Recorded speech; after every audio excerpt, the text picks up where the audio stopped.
নমস্কার সকলকে। আমি লেখিকা সঞ্চারী ভট্টাচার্য। এতদিন পর্যন্ত আপনাদের সকলের কাছে আমি এই ফরেস্ট শ্যাডো সম্পর্কে নানান রকমের কথোপকথন বলুন বা ভৌতিক গল্প বলুন সেগুলো প্রচার করে আসবার চেষ্টা করেছি। আমি নিজে একজন ভৌতিক গল্পের লেখিকা এবং অনেক দিন ধরেই আমি অলৌকিক সাহিত্য নিয়ে চর্চা করছি।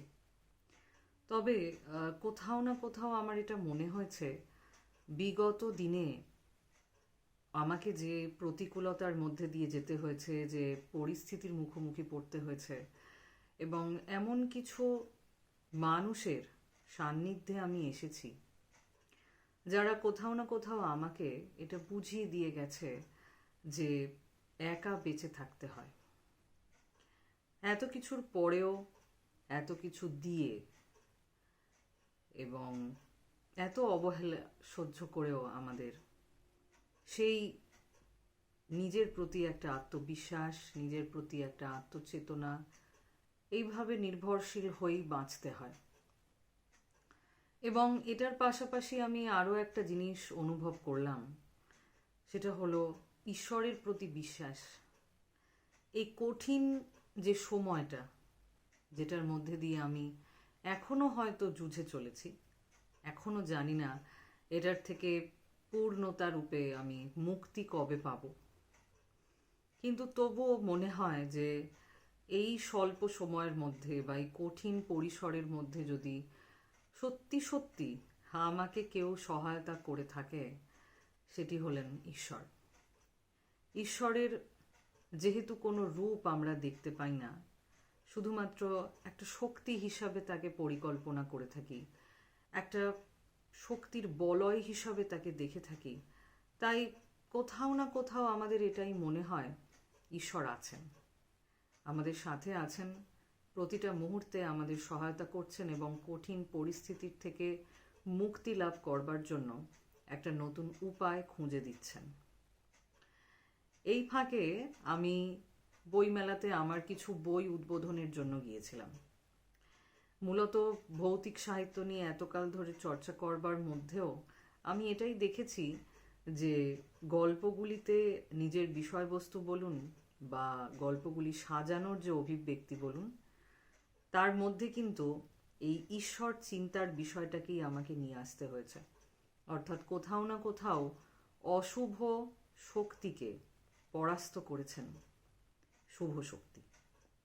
এই বিষয়টা কিন্তু আমাকে তুলে ধরতে হয়েছে আমার লেখনির মধ্যে দিয়ে। তাই ঈশ্বর আছেন কিনা এই বিষয়টা আমার কাছে কতটা গুরুত্বপূর্ণ থেকেও বড় কথা, এই গোটা পৃথিবীর মানুষ এরকম একটি শক্তির প্রতি বিশ্বাস রাখেন যাকে হয়তো চোখে দেখা যায় না, কিন্তু প্রতিটা মুহূর্তে, প্রতিটা পরিসরে, প্রতিটা ক্ষেত্রে যাকে অনুভব করা যায় যে তিনি আছেন। যারা আমাদের ছেড়ে চলে যায়, যারা আমাদেরকে পৃথকীকরণ করে চলে যায়, যারা আমাদেরকে বোঝে না, তাদের সকলের জন্য কিন্তু ওই একজন রয়েছেন, আর তিনি হলেন ঈশ্বর। ঈশ্বরকে আমিও কখনো দেখতে পাইনি, কিন্তু ঈশ্বরের যে অস্তিত্ব, ঈশ্বরের যে সান্নিধ্য বা তার যে ক্ষমতা, সেটা প্রতি মুহূর্তে, প্রতিনিয়ত হাজারো প্রতিকূলতার মধ্যে হলেও কিন্তু তিনি আমাকে জানান দিয়ে গেছেন তিনি রয়েছেন। না হলে যে প্রতিকূলতাগুলো কাটিয়ে আজকে এইটুকু জায়গায় এসেছি বা অর্জন করতে পেরেছি, তার মধ্যে এমন অনেক মুখোশধারী মানুষের সান্নিধ্য লাভ করেছি, যাদের জন্য রাত দিন জেগে বলুন বা তাদের পাশে থেকে বলুন, তাদেরকে সহায়তা করেছি অন্ধকার থেকে আলোয় নিয়ে আসবার জন্য, নিজেকে ভুলিয়ে দিয়ে তাদের দিকটা নিয়ে চিন্তা করেছি এবং তাদের অনুপ্রেরণা হয়ে উঠবার চেষ্টা করেছি। কিন্তু বিশ্বাস করুন, এতদিন ধরে আমাদের এই এত বড় একটি পরিসরে, যেখানে সবাই এটাই বলেন যে কেউ কারুর জন্য নয়, কেউ কারুর জন্য থাকে না, এবং বিশ্বাসঘাতকের সংখ্যা প্রচুর প্রচুর পরিমাণে বেড়ে গেছে আজকের পৃথিবীতে, কোথাও না কোথাও এই বিগত 4-5 বছরের মধ্যে সেই জিনিসটা যেন আরো বেশি করে অনুভব হয়েছে। আমি যেহেতু একজন অনুভূতিশীল মানুষ এবং আমাকে একটি বৃহৎ পরিসরে কাজ করতে হয়, তাই এত প্রতিকূলতার মধ্যেও সেই অভিনবত্বটাকে আমি গ্রহণ করতে পারিনি, যেটা আজকালকার মানুষজন করে থাকেন বা আজকালকার দিনের মানুষেরা করতে বলে থাকেন। একজন অনুভূতিশীল মানুষের পক্ষে কখনো পাথর হয়ে বাঁচা সম্ভব হয় না। অর্থনৈতিক প্রয়োজনে আমরা কিছু কাজ করি ঠিকই, কিন্তু আমাদের ব্যক্তিগত জীবনের ক্ষেত্রে এমন কিছু মানুষের সাহচর্যের প্রয়োজন হয় যাদেরকে আমরা একান্তই নিজের বা আপন মানুষ হিসাবে চিহ্নিত করে থাকতে পারি। আর সেই অর্থে বলতে গেলে আমার জীবনটা এত প্রতিকূলতার মধ্যেও একটা এমন পরিসরে এসেই আটকে গেছে যেখানে ওই রকমভাবে চাওয়া পাওয়ার ক্ষেত্রে যে একটা বলতে পারেন একটা আক্ষেপ থেকেই গেছে। কখনো মনে হয়নি যে আমার না বলা কথাগুলো কেউ বুঝবে, আমার না বলা কথাগুলো কেউ শুনবে, কেউ সেগুলোর কদর করবে, বুঝবে, জানবে, জানার চেষ্টা করবে। তারা যে যার মতন নিজের কাজ গুছিয়ে আমার সাথে আলাপ আলোচনা করে ঘুমিয়ে পড়েছে। কারোর কাছে আমি শান্তি প্রদানকারী বৃক্ষ হয়েছি, আবার কারোর কাছে আমি সময় অতিবাহিত করবার একটা সাধারণ মাধ্যম।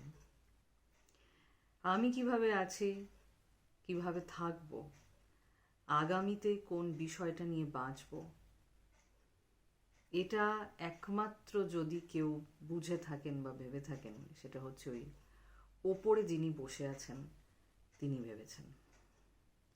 না হলে যাদের জন্য এইগুলো করেছি বা ভেবেছি তারা কিন্তু কখনো একটা দিনের জন্যও এসে আমি কেমন আছি, আমি কি করছি, বা আমি তাদেরকে ছেড়ে দিয়ে ভালো আছি না খারাপ আছি, ঘুমাতে পারছি কিনা, খেতে পারছি কিনা, শুতে পারছি কিনা, এগুলো কিন্তু কেউ দেখতে আসে। 4-5 বছর আগে পৃথিবী সম্পর্কে একটা ধারণা ছিল যে ঈশ্বর এবং শয়তান একই সাথে সহাবস্থান করে। 4-5 বছর অতিক্রান্ত হয়ে যাওয়ার পরে আবারও একটা অনুভূতি কাজ করে এখন নিজের মনের মধ্যে। সেটাও হচ্ছে যে এই অনুভূতিশীল মানুষগুলোর জন্যই হয়তো ঈশ্বর রয়েছেন, ঈশ্বরের অস্তিত্ব রয়েছে। না হলে হয়তো আমরা তাকে ভুলে যেতাম, না হলে হয়তো আমরা তার অস্তিত্ব নিয়ে চলতে পারতাম না, বাঁচতে পারতাম না, তাকেও হয়তো ভুলে যেতাম। পাথরের মধ্যে প্রাণ আছে এই কথাটা শুনতে যতটা ভালো লাগে, বাস্তবের মাটিতে পা রেখে কিন্তু ততটা বিশ্বাসযোগ্য বলে মনে হয় না। কারণ আমরা তো তাকে দেখতে পাই না, শুধু নিজের অনুভূতিশীলতা থেকে একটা অনুভূতির জায়গা তৈরি করে নিতে পারি তার সম্পর্কে। কিন্তু যে সকল মানুষগুলোর সাথে আমরা মিশি বা যাদের সাথে আমাদের পরিচয় ঘটে, তারা যেন কোথাও না কোথাও আরো বেশি করে আমাকে মনে করিয়ে দিয়ে গেছে যে অনুভূতিশীল মানুষদের জন্য মানুষ থাকে না, অনুভূতিশীল মানুষদের জন্য একমাত্র ঈশ্বরই আছে। যদি সত্যি সত্যি খুঁজে পেতে হয় নিজের অস্তিত্ব, তাহলে ওনাকে বিশ্বাস করতে হবে। ঠিক এই চাহিদা থেকেই যে ট্রমা, যে কঠিন পরিস্থিতি বলুন, নানান দিক থেকে একপেশে হয়ে যাওয়ার যে ধারণা বা কষ্ট, সেগুলো কোথাও না কোথাও আমাকে শিখিয়েছিল ঈশ্বরের প্রতি আরো বেশি করে অনুরাগী হতে। কারণ কোথাও না কোথাও দেখলাম যে মানুষগুলো কষ্ট দিয়েছে, যন্ত্রণা দিয়েছে, তাদের কাছে যত রকমভাবেই ফিরে যাওয়ার চেষ্টা করি না কেন বা নিজেকে প্রকাশ করবার চেষ্টা করি না কেন, কোনো লাভ হলো না। তারা তাদের নিজের জীবনে বরঞ্চ আমার কাছ থেকে অনুপ্রেরণা নিয়ে অনেক এগিয়ে গেছে, অনেক ভালো আছে, অনেক স্বচ্ছ একটা জীবন পেয়েছে। সেটা দেখতে ভালো লাগে, লাগে না বলবো না, কিন্তু এই যে তারা যে অনুভূতিশীল মানুষ হিসাবে নিজেদেরকে চরিতার্থ করে আমার জীবনে এসে মানে প্রবেশ করেছিল, তখন তারা কি ধারণা নিয়ে এসেছিল বিশ্বাস করুন আমি জানি না। আর হঠাৎ করে কি করে তারা এরকম আমার প্রতি অনুভূতিহীন হয়ে গেল সেটাও জানি না। অনেকের কাছে পরামর্শ নিয়েছি, ডাক্তার দেখিয়েছি, সাইকিয়াট্রিস্ট কনসাল্ট করেছি, সকলেই বলেছেন যে নিজেকে নিয়ে বাঁচো সঞ্চারী, নিজের অভিব্যক্তিগুলোকে মূল্য দাও। যারা তোমাকে ছেড়ে চলে গেছে তাদের জন্য শুধু শুধু বৃথা অপেক্ষা করো না, কারণ যারা চলে যায় তারা চলে যাওয়ার জন্য মনস্থির করেই আসে। কারণ ওই স্বার্থের চাবিকাঠিটা যেই তোমার তালায় ঢুকবে, সঙ্গে সঙ্গে জেনে রেখো তালাটা উল্টো দিকেই খুলবে। তুমি দরজা হতে পারো, কিন্তু কারুর জীবনের আপেক্ষিক শুরু বা শেষটা মালিক হতে পারো না, ওটা একমাত্র ঈশ্বর। এছাড়াও অনেক রিলস দেখেছি, অনেক ভিডিও দেখেছি, সব কিছু দেখে কোথাও না কোথাও বিশ্বাস করুন ওই একটা জায়গাতেই স্টিক থাকবার ইচ্ছে হয়েছে, সেটি হচ্ছে ঈশ্বর। কারণ এই গোটা পৃথিবীটাই ভীষণ অনুভূতিহীন। যারা অনুভূতিশীল হিসাবে নিজেদের পরিচয় দেয় তারা সব থেকে বেশি অনুভূতিহীন। আমার চোখ অন্তত তাই দেখেছে। দীর্ঘদিনের তপস্যা, দীর্ঘদিনের পরিশ্রম, দীর্ঘদিনের কষ্ট করা, এই সব কিছুর বিনিময়ে শুধু সামান্য একটু ভালোবাসা এবং সামান্য একটু সম্মান আর বিশ্বাস ছাড়া আমরা কিন্তু সেভাবে কিছু দাবি করতে পারি না কারোর কাছে। কারণ কেউ আমাদের ভালো রাখবে কিনা, কত দিন পর্যন্ত ভালো রাখবে, কত দিন পর্যন্ত আমাদের সাথে থাকবে বা আমরা তাদের সাহচর্য কামনা করতে পারি, এটা পুরোটাই বলতে পারেন সময়ের ওপরে ছেড়ে দেওয়া ছাড়া আর কোনো উপায় থাকে না। কিন্তু আমার এতটাই দুর্ভাগ্য যে সময়ের ওপর ছেড়ে দিই বা মানুষগুলোর ওপর ছেড়ে দিই বা নিজের বিশ্বাসের ওপর আরো নতুন করে বিশ্বাস করি, ঘুরে ফিরে সেই একই জিনিস, একই সত্য, একই নিয়ম, চিরাচরিত বিধান যা এই পৃথিবীতে আজ অবধি হয়ে এসেছে, সেটি হচ্ছে স্বার্থপরতা এবং আত্মকেন্দ্রিকতা। এটার বাইরে আমি কাউকে বেরোতে দেখিনি। সেটা একটা ছোট অসঙ্গতি হোক বা আমি তার জীবনে পরিচিত হওয়া সত্ত্বেও হঠাৎ করে অপরিচিত হয়ে যাওয়া এবং আমার পরিচয় দিতে অনেকে লজ্জাবোধ করা, কিংবা কোনো কাজের সাথে আমি যুক্ত থাকলে সেই কাজগুলোকে মানুষের সামনে প্রকাশ করবার অনিচ্ছা, কিংবা এমনও হয়েছে যে আমার সাথে ছবি তুলে আমাকে ভুলে যাওয়া, যে না এই ছবিটা দেওয়ার প্রয়োজন নেই। এরকমও অনেক মানুষ দেখেছি। আবার এরকমও অনেকে দেখেছি যে যারা বর্ধিষ্ণু লেখক লেখিকা, তাদের কাছে মানুষ গেছে, তাদের সান্নিধ্য গ্রহণ করেছে, সবই করেছে। আমিও একজন লেখিকা, আমাকেও সে দীর্ঘদিন ধরে চেনে, জানে, বোঝে। আমার পরিশ্রমটাও তারা হয়তো অনেক দিন ধরেই প্রত্যক্ষ করে, কারণ পরিশ্রম ছাড়া তো কিছুই সম্ভব নয় পৃথিবীতে। সে আপনি যেটা নিয়েই থাকুন না কেন আপনাকে পরিশ্রম করতেই হবে। তবুও তাদের এটাই মনে হয়েছে যে যারা উচ্চ স্তরে পৌঁছে গেছে, যারা হয়তো তারা সুখে দুঃখে পাশেও নেই, কিংবা বলতে পারেন আগামীতে হয়তো পাশে থাকবেও না,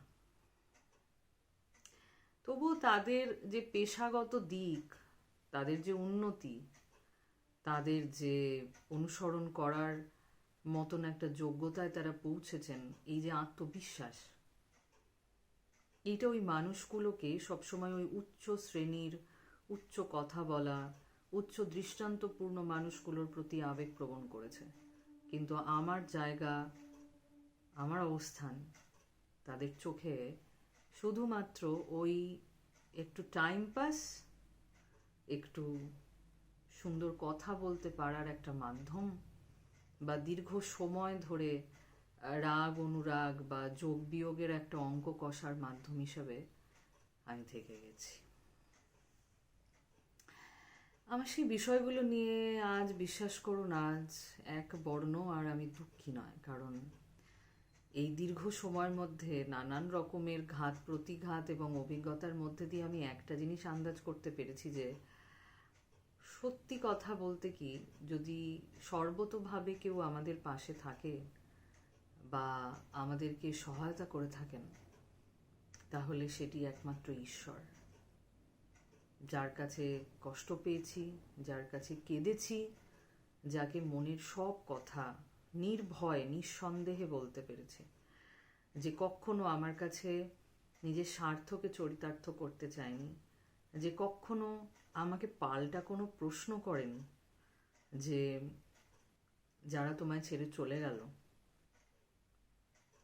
তাদের ভুল কি, তাদের দোষ কি, বা তোমার দোষ কোথায়, বা কেন তারা তোমায় ছেড়ে চলে গেল, বা তাদের যে স্বার্থগুলো সেগুলো অপূর্ণ থেকে যাবে বলেই তারা তোমায় ছেড়ে চলে গেল। এই ধরনের কথা ওই পাথরের মূর্তিগুলোর থেকে কখনো ফিরে আসেনি, কোনো দিনও ফিরে আসেও না। লক্ষ্য করে দেখবেন। তাই ওই মানুষের মধ্যেই ভগবান আছে এই ধারণাটাও আজকে কেমন যেন একটু ফিকে লাগে আমার কাছে। একটা সময় খুব বিশ্বাস করতাম যে ভালো কিছুর বিনিময়ে ভালোটাই আসে। আমার জীবন সেই অনুপ্রেরণা বহন করে নিয়ে যাওয়ার অধিকার আমাকে দেয়নি। সেই জন্যই খুব ইচ্ছা ছিল ছোট থেকে যে আমাদের যে হিন্দু শাস্ত্র, দেব দেবী এদের সম্পর্কে যে ধারণা, যে ধ্যান, যে জ্ঞান, যেগুলো নিয়ে আমরা ছোট থেকে বড় হয়েছি, শিক্ষা গ্রহণ করেছি, আজ এই জায়গায় এসে পৌঁছেছি, উপনীত হয়েছি, সেগুলোর বিষয় আমি জানব। যার জন্য আমি ফেসবুকে একটা গ্রুপও ওপেন করেছিলাম সনাতন ধর্মের ওপর, গ্রেট মাইথোলজি অফ সনাতন এক্সক্লুসিভ বলে একটা গ্রুপ আমি তৈরি করেছিলাম প্রায় 6-7 বছর আগে ধরুন। এবং সেই গ্রুপটার মধ্যে দিয়ে আমি বিভিন্ন রকমের সনাতন ধর্মের যে উপলব্ধি বা ঈশ্বর চিন্তা বা ঈশ্বরে বিশ্বাস কেন করব, সেগুলো আমি ওখানে বলতাম, লিখতাম। আমার লেখার মধ্যে দিয়ে মানুষের কাছে বিষয়গুলোকে পৌঁছে দেওয়ার চেষ্টা করতাম আমি। এবং কোথাও না কোথাও কিন্তু আমি সে কাজে অনেকখানি সফলতা পেয়েছিলাম। তখন কাজটা কিন্তু উদ্দেশ্যহীনভাবেই করতাম। আজকে জীবনে যেটুকু অর্জন করেছি আদেও সেটা অর্জনযোগ্য কিনা আমি জানি না, কিন্তু সময়ের সাথে সাথে ঘাত প্রতিঘাতের মধ্যে দিয়ে কিন্তু কোথাও না কোথাও সেই পুরনো মানুষটাকে খুঁজে পেতে এখন বড্ড ইচ্ছা করে আমার, যে কিনা নিঃস্বার্থভাবে সমাজের উন্নয়নের জন্য, উন্নতির জন্য অন্যান্য মানুষ যারা এইভাবেই কষ্ট পেয়ে আজকে ঈশ্বরের দ্বারস্থ হয়েছেন, বা এটা মনে করেন যে এমন কোনো শক্তি নিশ্চয়ই আছে যারা তাদেরকে উদ্ধার করেছেন। কারণ যারা আমাদের সামান্যতম ক্ষতি করেও চলে যায় না, তাদের কাছে আর ফিরে গিয়ে কোনো লাভ হয় না। যখনই আমরা ফিরে যাই দেখি ক্ষতির গুণমান বা অঙ্কটা ক্রমাগতভাবে আরও বেড়ে গেল। হাজারো কৈফিয়ত, হাজারো দুশ্চিন্তা আরও বেশি করে আপনাকেই গ্রাস করবে, কিন্তু তার কাছ থেকে কোনো শান্তিপূর্ণ অভিব্যক্তি কিন্তু আপনি পাবেন না। তো ওই দীর্ঘ সময় ধরে আমাকে একজনই রক্ষা করেছে, সেটি হলেন ঈশ্বর স্বয়ং। তাকে আমি দেখিনি, তাকে আমি বুঝি না, কিন্তু এই স্বল্প সময়ের মধ্যে যদি সত্যি কারোর কাছে ছুটে গিয়ে সামান্যতম প্রশান্তি অর্জন করতে পেরেছি, তাহলে সেটি তার কাজ। সেই জন্য আমার কোথাও না কোথাও মনে হলো যে এই যে বিষয়গুলো, এই যে ধারণাগুলো যদি আপনাদের সাথে আমি একই সাথে পাশাপাশি শেয়ার করে নিতে পারি, তাহলে কোথাও কোথাও আমারও রিলিফ হবে আর কোথাও না কোথাও আপনাদেরও রিলিফ হবে। এরকম অনেক ঘটনা রয়েছে, অনেক কিছু রয়েছে যা আমাদেরকে বাস্তব জীবন সম্পর্কে বিধান দেয়, যা আমাদেরকে বাস্তব জীবনের প্রতি শিক্ষা দেয়। কিন্তু আমরা আবেগপ্রবণ বা আনুগত্যশীল মানুষ, অনুরাগ সম্পন্ন মানুষ, সে কারণে আমরা ওই সময়টাকে ঠিকভাবে ইউটিলাইজ করতে পারি না। শেষ পর্যন্ত গিয়ে কিন্তু সমস্ত মানুষ যারা আমাদের ছেড়ে চলে গেছে, জানবেন, যাদের ওপর আমরা ভীষণভাবে নির্ভরশীল ছিলাম এবং কোথাও না কোথাও এটা মনে হতো যে তারা জীবনে থাকলে হয়তো খুব ভালো থাকবো, একটা রসদ পাবো, সেই গিয়ে কিন্তু এটাই দেখতে হয় যে তারা আমাদের ছেড়ে ড্যাং ড্যাং করে চলে গেল তাদের জীবন গোছাতে। কোথাও না কোথাও আমাদের নিজেদের কুণ্ঠা বোধ হতে থাকে, তাহলে বোধহয় এরকম একটা জীবন নিয়ে বাঁচাই হচ্ছে আমাদের পতনের বা দুঃখে থাকার কারণ। কিন্তু বিশ্বাস করুন, এটা আমাদের পতনের বা দুঃখে থাকার কারণ নয়। যে সকল মানুষগুলো আমাদেরকে আজকে না বুঝে চলে গেছে, তারা আমাদের কোথাও না কোথাও একটা মস্ত বড় উপকার করে দিয়ে গেছে। এটা বুঝতে যে নিজেকে সামান্যতম হলেও ভালোবাসতে হয়, ভালো রাখতে হয়। অনেকে বলে যে আমরা নিজেরাই ভালো থাকতে পারি, কিন্তু আমরা ভালো থাকতে পারি না। সেই কারোর না কারোর দ্বারস্থ হয়ে কিন্তু আমাদের ভালো থাকতে হয়। আর যার দ্বারস্থ হয়ে আমাদের ভালো থাকতে হয়, তিনি হলেন পরমেশ্বর। এই কারণেই বোধহয় তিনি আমাদের সামনে আসেন না। কারণ যারা আমাদের সামনে আসে তারা এতটাই মুখোশধারী হয় যে তাদেরকে চিনতে চিনতে আমাদের গোটা জীবন কেটে যায়। কিন্তু যে আমাদের সামনে এলো না, যে আমাদের সাথে কথা বলল না, সে কিন্তু একদম নির্ভেজাল একটা শক্তি, একটা সাহচর্য, যেটা সব সময় বিশ্বাসের সাথে সঙ্গে নিয়ে চলা যায় যে সবাই ছেড়ে চলে গেলেও সে আমাদের পাশ থেকে যায়নি, যাবেও না। কারণ এই পৃথিবীতে এনেছে সে, এই পৃথিবীতে রেখেছে সে, আবার যখন এই পৃথিবী থেকে নিয়েও যাবে তখন সেই হাতটা বাড়িয়ে দেবে। কেউ বলে পাপ, কেউ বলে পুণ্য, কেউ বলে সুখ, কেউ বলে দুঃখ, কেউ বলে নিজের জন্যই আমাদেরকে কষ্ট পেতে হয়, যন্ত্রণা পেতে হয়। কিন্তু বিশ্বাস করুন, সবসময় সব মানুষ কিন্তু নিজের কর্মফলের জন্য কষ্ট পায় না। এরকম বহু কর্ম আমরা করি যা অন্যকে ভালো রাখার জন্য, অন্যকে ভালো রাখার মধ্যে নিহিত থাকে। তাদের শান্তির মধ্যে আমাদের শান্তি নিহিত থাকে। তারপরেও আমরা দেখি যে তারা আমাদেরকে শুধুমাত্র একটা বস্তু হিসেবে ব্যবহার করে ওই শান্তির ছাউনিটুকুর মধ্যে বেশ সুন্দরভাবে নিজেকে মানিয়ে গুছিয়ে নিয়েছে আর আমাদেরকে ছেড়ে দিয়ে চলে গেছে। কারণ তারা ভাবে যে আমরা শান্তি বিষয়টাকে প্রডিউস করি, তাদেরকে শান্তি দিতে পারলে আমরা কি আর নিজেদেরকে ভালো রাখতে পারবো না? আসলে তারাই পারে অন্যকে শান্তি দিতে যারা অশান্তির মর্মটা বোঝে। যে মানুষ নিজে ভালো নেই, সে মানুষ অন্যকে ভালো রাখতেও পারবে না। যে মানুষ নিজে দুঃখে থাকে, অশান্তিতে থাকে, সে সব সময় কিন্তু অন্যের জীবনেও অশান্তি তৈরি করবে। কিন্তু আমি এগুলো বিপরীতপন্থী ছিলাম। আমার নিজের জীবনে হাজারো অশান্তি, হাজারো দুঃখ, হাজারো কষ্ট থাকলেও আমি কোনোদিন অন্যের জীবনে শান্তি ভঙ্গের কারণ হতে চাইনি, বরং চেয়েছি শান্তি দিতে। কিন্তু আমাকেও যে শেষ পর্যন্ত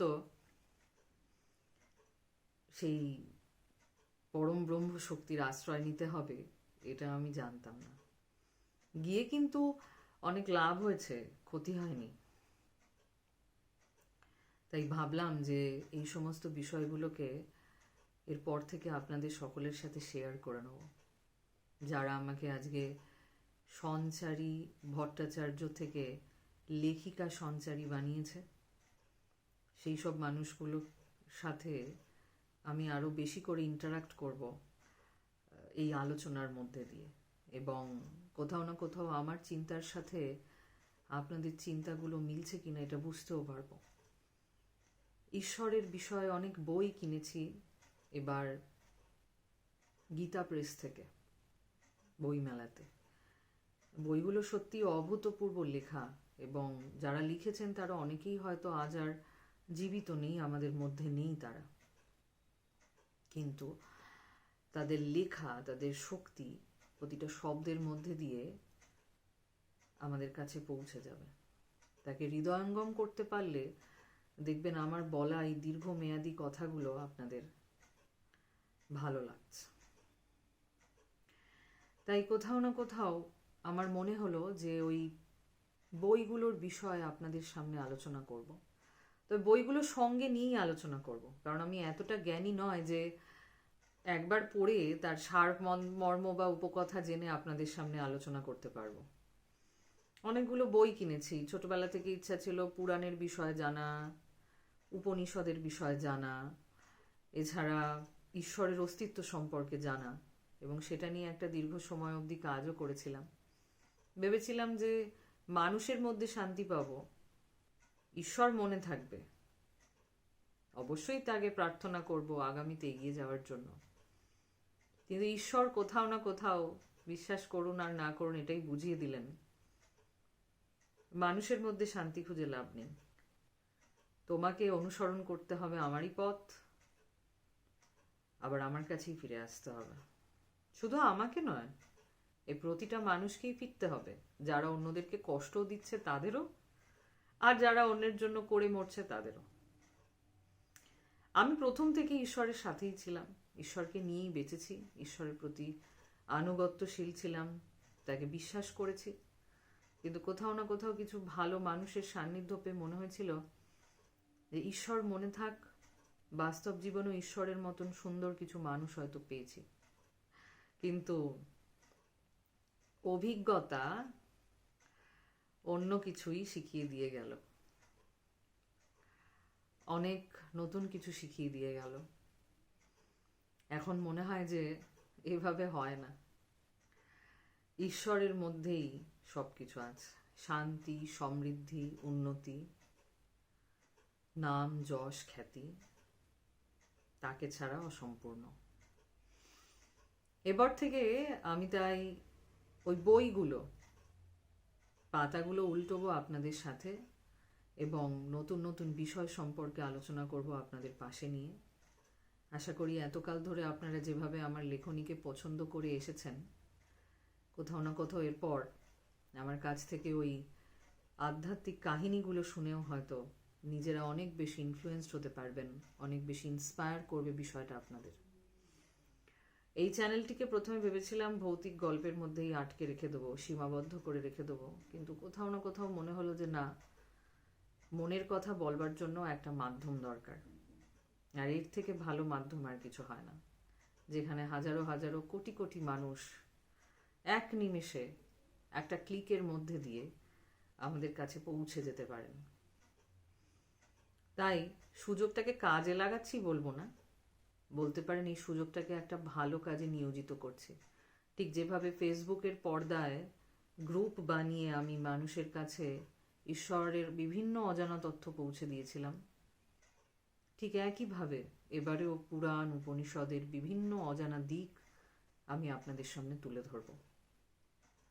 ব্যস্ততার মধ্যে থেকে সময় করে আসব, আপনাদের সাথে কথা বলবো, আপনাদেরকে নতুন নতুন বিষয় সম্পর্কে জানাবো, চেনাবো। তবে একটাই অনুরোধ, যে একটু মন দিয়ে শুনবেন। জানি আপনারা অনেক কাজে ব্যস্ত হয়ে থাকেন, বোর ফিল করবেন না, যখন সময় পাবেন তখন একটু শুনবেন, কারণ আপনাদের খুশি করার মধ্যে দিয়ে, আপনাদেরকে এগুলি জানানোর মধ্যে দিয়ে আমার মনে হয় যে আমার শুধু পুণ্য অর্জন হবে না, তার পাশাপাশি আপনারাও অনেক অনেক দিক থেকে স্বাবলম্বী হয়ে উঠতে পারবেন। তাই আজকে এইটুকুই। আগামী সময় থেকে একটা নতুন বই নিয়ে আপনাদের সামনে হাজির হব। এতদিন তো শুধু ভূত প্রেত নিয়েই থাকলাম, এবারে একটু ঈশ্বরের বিষয়ও সমানভাবে খারাপ এবং ভালোর দিকগুলোকে উন্মুক্ত করবার স্বার্থে কথা বলবো। এটা আমার ব্যক্তিগত অভিমত, ব্যক্তিগত চিন্তা। জানি না এই বিষয়টা আপনাদের কাছে কতটা গুণগ্রাহিতা রাখবে, কিন্তু তবুও বিশ্বাস করি যে ঈশ্বরের চিন্তা করলে বা ঈশ্বরের বাণী প্রচার করলে মানুষের ভালোই হয়, খারাপ হয় না। আজ তাহলে এইটুকুই। আবার আরেকদিন এসে আপনাদের সাথে কোনো একটা বিশেষ ঘটনা বা সেখান থেকে প্রাপ্য শিক্ষাগুলো নিয়ে আলোচনা করব, পড়ে শোনাবো, জানাবো। আমার সাথে আপনারাও শুনবেন এবং জানবেন। আমারও তো অনেক কিছু অজানা রয়ে গেছে। এই শোনার এবং জানার মধ্যে তো কোনো বিকল্প হয় না। শুনলে মানুষের শিক্ষাগত যোগ্যতা আরও বাড়ে, জানার পরিসর আরও বাড়ে, এবং শোনা বা জানার পরিসরটাকে সীমিত করে দেওয়ার মানেই কিন্তু গ্রোথটাকে কোথাও না কোথাও আটকে দেওয়া। তাই এটা আমার বিশ্বাস কোথাও না কোথাও আমাদের সকলকে এগিয়ে নিয়ে যেতে আরো অনেকভাবে উদ্বুদ্ধ করবে। নমস্কার।